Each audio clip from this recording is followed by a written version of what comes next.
25 June মানে ঘটনার দিন কসবা কলেজে উপাধ্যক্ষের হাজিরা ঘিরে বিতর্ক তৈরি হয়েছে। কলেজের রেজিস্ট্রারের উপস্থিতি ঘিরে বিতর্ক তৈরি হয়েছে। খবরে যে রেজিস্ট্রার সেখানে তার উপস্থিতি ঘিরে বিতর্ক তৈরি হয়েছে। একটু পজ করতে বলবো পিসিআর কে, যে ছবিটা আমরা দেখাচ্ছি এটা রেজিস্ট্রার।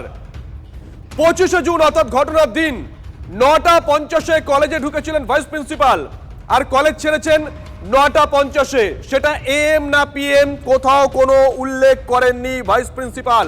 আপনাদেরকে আমরা সেই রেজিস্টারের ছবি দেখাচ্ছি।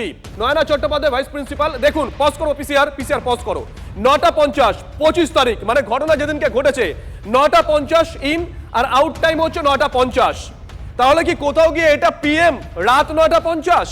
যদি রাত 9:50 হয়ে থাকে তাহলে অভিযোগকারিনী নির্যাতিতা যে অভিযোগটা করেছেন সেই অভিযোগ অনুযায়ী যখন ঘটনা ঘটেছে তখন কি ভাইস প্রিন্সিপাল ছিলেন তার দপ্তরে? ইতিমধ্যেই কিন্তু এই প্রশ্ন উঠতে শুরু করে দিয়েছে। যদিও এম না পিএম তিনি সেটা উল্লেখ করেননি। এটা কি কৌশলগতভাবে উল্লেখ করেননি, এড়িয়ে গেছেন? দেখুন 26 তারিখ মানে ঘটনা ঠিক পরের দিন ইন টাইম ছিল 9:30, আউট টাইম ছিল, এখানে অবশ্য পিএম লেখা আছে 8:30, এখানে পিএম লেখা আছে। আগেরটায় পিএম লেখেননি 25 তারিখ, এখানে পিএম লেখা ছিল 8:30। সেটাকে কেটে হাফ ডে করা হয়েছে।